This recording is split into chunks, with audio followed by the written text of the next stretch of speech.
Hello दोस्तों, मैं Satyan sir आपका स्वागत करता हूं अपने YouTube चैनल गंगा पार जंक्शन 2.0 पर। आप लोगों को हमने बताया था कि मेरा वीडियो जो आएगा वो प्रत्येक दिन 1 या 2 वीडियो आएंगे। उसमें क्या हुआ कि कल संडे था, इसलिए हमने टाइम नहीं दे पाया आप लोगों को, अवकाश भी था।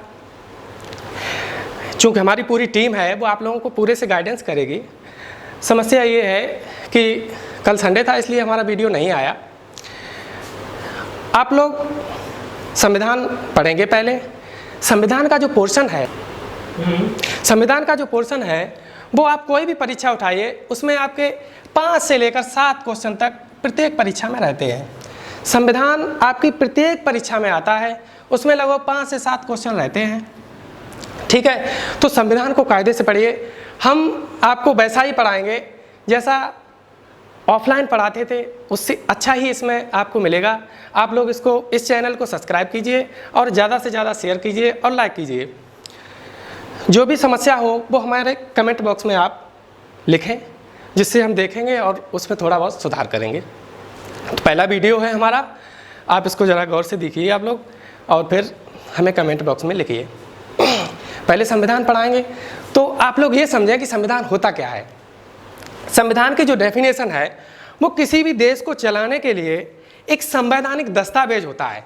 किसी भी देश को चलाने के लिए एक संवैधानिक दस्तावेज, जिससे उस देश की जो भी क्रियाएं प्रतिक्रियाएं जो भी है, यानी उस देश को चलाने के लिए एक ऐसी पुस्तक जिससे कि उस देश को चलाया जा सके, वह आपका संविधान कहलाता है मेरे अनुसार। यानी कहने का मतलब ये है कि देश को चलाने के लिए जिस सिस्टम की आवश्यकता होती है वही संविधान है।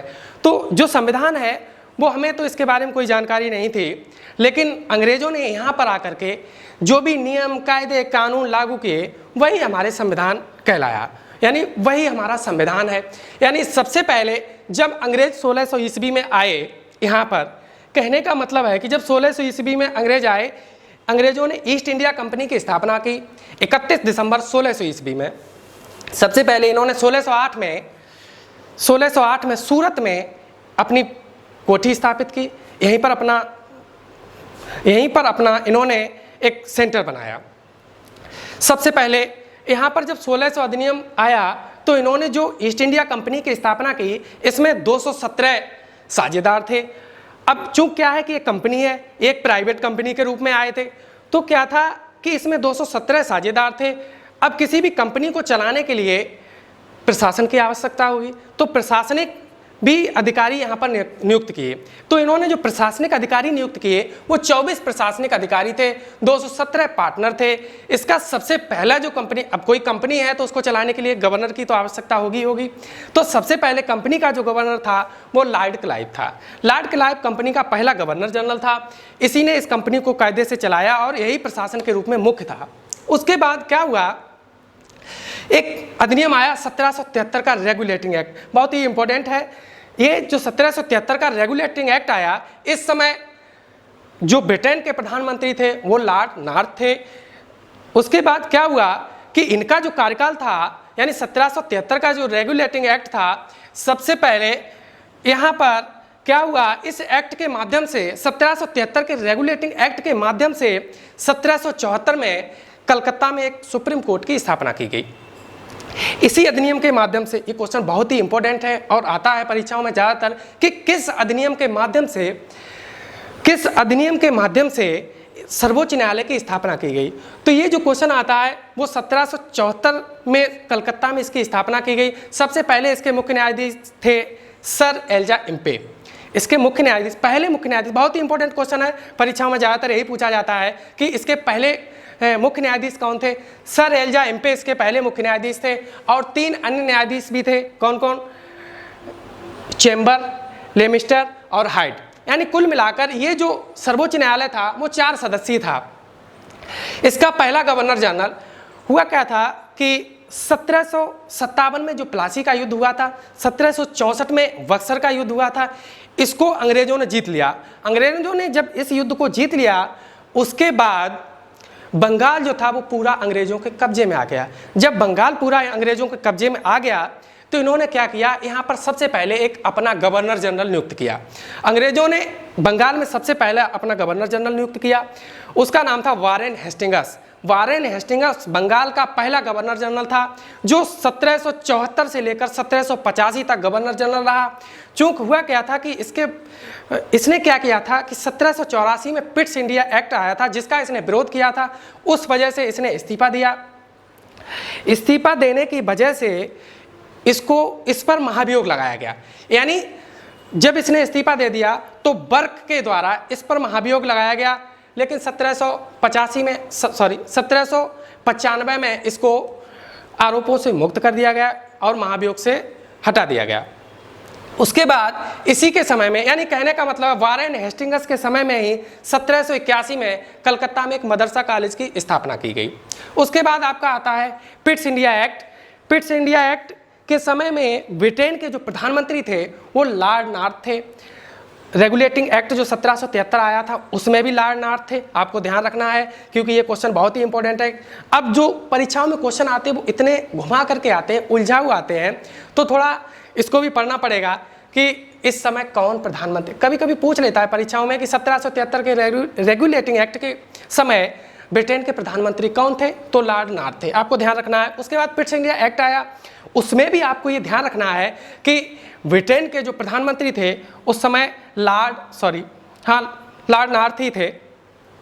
इनके समय में क्या हुआ कि 2 बोर्डों की स्थापना की गई, यानी पिट्स इंडिया एक्ट 1784 के माध्यम से 2 बोर्ड बनाए गए। उन बोर्डों का क्या काम था कि जो 2 बोर्ड थे उनका काम था, एक तो जो आपका बोर्ड था बोर्ड ऑफ डायरेक्टर्स, जिसको निदेशक मंडल कहा गया। बोर्ड ऑफ डायरेक्टर्स, इसका काम था व्यापारिक कंपनियों पर हस्तक्षेप, यानी जो व्यापारिक कंपनियां थीं वो अपनी मनमानी ना करें, इसलिए इन्होंने क्या किया कि बोर्ड ऑफ डायरेक्टर्स बना दिया। बोर्ड ऑफ डायरेक्टर्स का काम यही था कि जो व्यापारिक कंपनियां थीं उन पर नियंत्रण करना। उसके बाद दूसरा बोर्ड इन्होंने बनाया बोर्ड ऑफ कंट्रोल, यानी नियंत्रक मंडल। कहने का मतलब है जो राजनीतिक क्रियाकलाप थे उसको नियंत्रण में रखने के लिए बोर्ड ऑफ कंट्रोल की स्थापना की इन्होंने। उसके बाद इसने क्या किया पिट्स इंडिया एक्ट में कि भारतीय राजाओं से उपाधि लेने पर प्रतिबंध लगा दिया, यानी जो भारतीय राजा थे यहाँ के वो अपना काम निकालने के लिए अंग्रेज अधिकारियों को कोई ना कोई उपाधि देकर, यानी उपाधि का प्रलोभन देकर अपना काम करवा लेते थे। तो इस एक्ट ने ऐसा कर दिया, यानी इस एक्ट ने ये कहा कि कोई भी भारतीय राजाओं से उपाधि नहीं ग्रहण करेगा, अर्थात कोई भी उपाधि ग्रहण नहीं करेगा और जिस अनुसार कार्य होते हैं उसी अनुसार कार्य किए जाएंगे। इसलिए उपाधि लेने पर इस अधिनियम ने उपाधि लेने पर प्रतिबंध लगा दिया, आपको ध्यान रखना है। उसके बाद क्या किया, एक आया एक्ट इसके बाद 1813 का अधिनियम। इसने क्या किया, चूंकि क्या था कि उस समय हमारे यहाँ हिंदी भाषा थी, तो कहने का मतलब ये है कि जो भी अंग्रेज थे वो अपने छोटे छोटे कार्यों को कराने के लिए, अब ऐसा तो है नहीं कि वो अपने यहाँ से मजदूरों को या किसी तरीके से कहिए क्लर्क को पानी पिलाने के लिए अब वहाँ से लेके आएंगे तो उनके लिए महंगा पड़ेगा कि नहीं पड़ेगा। तो कहने का मतलब है उन्होंने इस कार्य के लिए भारत को ही चुना। उन्होंने कहा छोटे छोटे कामों के लिए ऐसा करते हैं कि भारतीयों को ही थोड़ा बहुत पढ़ा लेते हैं, यानी छोटे छोटे पानी पिलाने के लिए, क्लर्क रखने के लिए, किसी ऑफिस में फाइलें पकड़ाने के लिए, छोटे छोटे काम के लिए इन्होंने अंग्रेजी देना ही यहीं पर उचित समझा। चूँकि क्या था कि ब्रिटेन से लाएंगे कोई भी व्यक्ति, किसी भी व्यक्ति को, तो वो चूँकि समझिए 20,000 रुपये में, माना हमने कि 20,000 रुपये में आएगा। जब वो 20,000 रुपये में आएगा और हमको वही व्यक्ति भारत में 3,000 रुपये पर मिल जाएगा, 3,000 रुपये पर मिलेगा। तो कहने का मतलब ये है कि ऐसा ना किया जाए कि यहीं थोड़ा बहुत शिक्षा, मतलब थोड़ी शिक्षा, ऐसा मतलब नहीं है कि उसको मतलब पढ़ा करके इतना पढ़ा दिया जाए, थोड़ी बहुत शिक्षा ग्रहण करवा करके उससे छोटे छोटे काम यहीं लिए जाएं। तो इन्होंने क्या किया कि सालाना 1 लाख रुपए खर्च करना, खास करके अंग्रेजी शिक्षा पर, यानी अंग्रेजी शिक्षा पर इन्होंने 1 लाख रुपए सालाना खर्च करने का प्रावधान किया। उसके बाद इन्होंने क्या किया, कोई विदेशी व्यक्ति, मतलब कोई भी विदेशी व्यक्ति अगर भारत में आता है, वो भारत में रहने के लिए, कहने का मतलब है भारत में रहने के लिए कोई भी विदेशी व्यक्ति आता है और व्यापार करना चाहता है भारत से और रहना भी चाहता है, देश हमारा नियम वो बना रहे हैं। कहने का मतलब है कि कोई भी विदेशी व्यक्ति अगर भारत में आएगा तो सबसे पहले अंग्रेजों से अनुमति लेगा, यानी उनसे अनुमति लेकर ही वो भारत में रहेगा और व्यापार करेगा। समझिए आप लोग, मतलब देश तो हमारा है, लेकिन वो उसको रखेंगे और वही उसको लाइसेंस देंगे बैठने के लिए, यहाँ पर रहने के लिए, यहाँ पर व्यापार करने के लिए, वो यहाँ पर उनको अनुमति देंगे। कहने का मतलब देश हमारा है और चलाएंगे वो इसको। यही था अंग्रेजी शासन। उसके बाद क्या हुआ, एक एक्ट आया 1833 का अधिनियम। 1833 का अधिनियम आया, उससे पहले 1833 का अधिनियम जो आया उसके माध्यम से क्या हुआ कि संपूर्ण भारत में गवर्नर जनरल के पद को बनाया गया, यानी संपूर्ण भारत का अब गवर्नर जनरल होने लगा। अब तक तो जो गवर्नर जनरल होते थे वो बंगाल के ही होते थे। इन्होंने क्या किया, तब तक पूरे भारत में अपनी जड़ें मजबूत कर ली, पूरे भारत में जड़ों को फैला लिया। तो उन्होंने ऐसा किया कि संपूर्ण भारत का अब गवर्नर जनरल बना लिया। तो संपूर्ण भारत का जो गवर्नर जनरल था वो विलियम बेंटिंक था। विलियम बेंटिंक संपूर्ण भारत का प्रथम गवर्नर जनरल था। इसने क्या किया कि विलियम बेंटिंक ने कि सबसे पहले यहाँ पर एक विधि आयोग का गठन किया।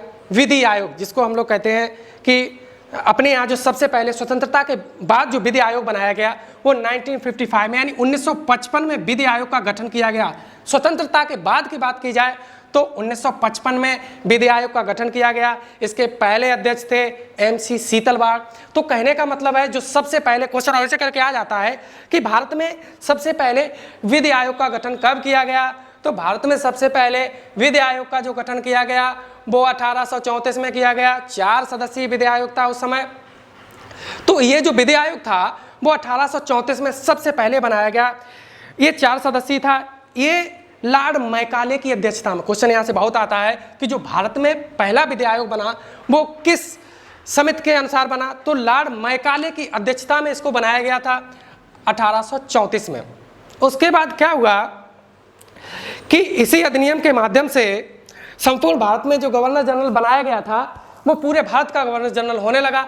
उसके बाद आपके कई सारे अधिनियम आए, बहुत सारे। उसमें आप कहें तो 1858 का अधिनियम आया, उसी के माध्यम से सबसे पहले 1861 में बजट का प्रावधान किया गया। सबसे पहले जो बजट बनाया गया वो 1861 में। 1858 के अधिनियम के माध्यम से 1861 में जेम्स विल्सन ने सबसे पहले बजट प्रस्तुत किया। सबसे पहले होता क्या था कि उस समय जो वायसराय की कार्यकारिणी परिषद होती थी, वायसराय की, जैसे अपने यहाँ अभी लोकसभा है वैसे ही उस समय वायसराय की जो कार्यकारिणी परिषद होती थी उसमें सभी सदस्य बैठते थे। तो सबसे पहले क्वेश्चन खूब आता है कि सबसे पहले भारत में बजट कब प्रस्तुत किया गया, तो सबसे पहले जो भारत में बजट प्रस्तुत किया गया वो 1861 में किया गया। किसके द्वारा किया गया, तो वो जेम्स विल्सन के द्वारा किया गया। आपको ध्यान रखना है इस चीज़ को। 1858 के अधिनियम को ही हम लोग कहते हैं waiter government India act. Waiter government India act कहते हैं 1858 के अधिनियम को। 1858 में ही वायसराय जो था, क्या कहते हैं, सॉरी, जो गवर्नर जनरल था उसका नाम बदल करके वायसराय कर दिया गया। यानी कहने का मतलब ये है कि जो वायसराय बना वो सबसे पहले 1858 के अधिनियम के माध्यम से इसी गवर्नर जनरल को वायसराय कहा जाने लगा। और भारत का प्रथम वायसराय था आपका Lord Canning. Lord Canning Bharat का प्रथम वायसराय बना। इसके बाद क्या हुआ कि वायसराय जो था वो आपका लॉर्ड कैनिंग था। उसके बाद आपका अधिनियम आया 1892। इस अधिनियम के माध्यम से क्या किया गया कि भारत में बजट तो प्रस्तुत हो गया। 1861 में जेम्स विल्सन के द्वारा बजट तो प्रस्तुत हुआ। उसके बाद एक अधिनियम आया 1892 का अधिनियम। इस अधिनियम के माध्यम से क्या हुआ कि भारतीयों को बजट पर बहस करने की अनुमति दी गई। आप बहस कर सकते हैं परंतु मतदान नहीं कर सकते हैं। यानी कहने का मतलब हमको थोड़ी छूट प्राप्त हुई। वायसराय की कार्यकारिणी में जो भी भारतीय सदस्य होते थे, क्योंकि उस समय भी वायसराय की जो कार्यकारिणी परिषद थी उसमें भारतीय सदस्यों को भी शामिल किया जाता था। तो उसमें कहने का मतलब ये है कि आप बजट पर बहस कर सकते हैं, पूछ सकते हैं कि ऐसा पैसा कहाँ लगाया गया, क्या हुआ, लेकिन उसमें आपको पूछने का अधिकार नहीं था कि ये पैसा क्यों नहीं लगाया गया। यानी बजट पर बहस करने की अनुमति थी लेकिन प्रश्न पूछने की अनुमति नहीं थी। उसके बाद आया आपका 1909 का अधिनियम, यानी कहें तो आपका मिंटो मार्ले सुधार अधिनियम। बहुत ही इंपॉर्टेंट है, परीक्षाओं में बहुत ज़्यादा आता है ये कि मिंटो मार्ले सुधार अधिनियम कब आया। तो मिंटो मार्ले सुधार अधिनियम आया आपका 1909 में। मिंटो मार्ले सुधार अधिनियम 1909 में आया। इस समय भारत का जो लॉर्ड था वो लॉर्ड मिंटो था। इसका सबसे मुख्य काम था, बहुत ही ज़्यादा गलत कार्य किया इसने, इसके लिए ये बहुत ही फेमस है कि सबसे पहले इसने सांप्रदायिकता के आधार पर निर्वाचन प्रणाली शुरू की भारत में।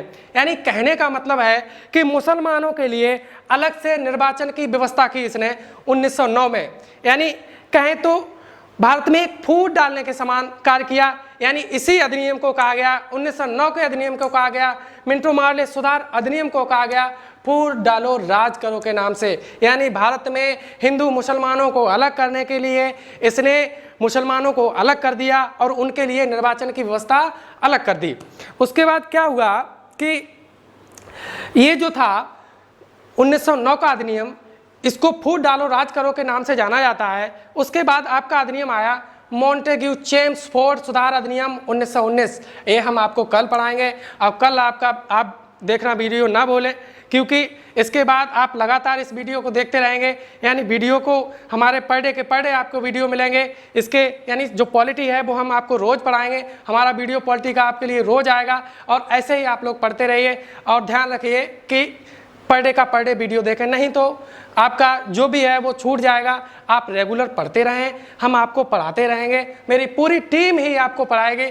और आप ध्यान से पढ़िए। चूक है क्या कि परीक्षाएं अब आने वाली हैं और एनटीपीसी की भी डेट आ चुकी है। आप लोगों को तो मालूम ही है, क्योंकि हम लोगों ने इतना आंदोलन किया है, उसका नतीजा हमें मिला है कि हम लोग अब एनटीपीसी ग्रुप डी और भी परीक्षाएं हैं, यूपी SSC है, सारी परीक्षाएं हैं, उसमें सबसे ज़्यादा संविधान पूछा जाता है। ये तो आप लोग जानते ही हैं। तो इसलिए लगातार जुड़े रहिए और हमारे जो भी पढ़ाने वाले लोग हैं उनके वीडियो भी आप लोग देखिए और हमारे चैनल को सब्सक्राइब कीजिए, सबसे ज़्यादा शेयर कीजिए और लाइक कीजिए। जो भी आपकी राय है वो आप कमेंट बॉक्स में ज़रूर दीजिएगा। Thank you.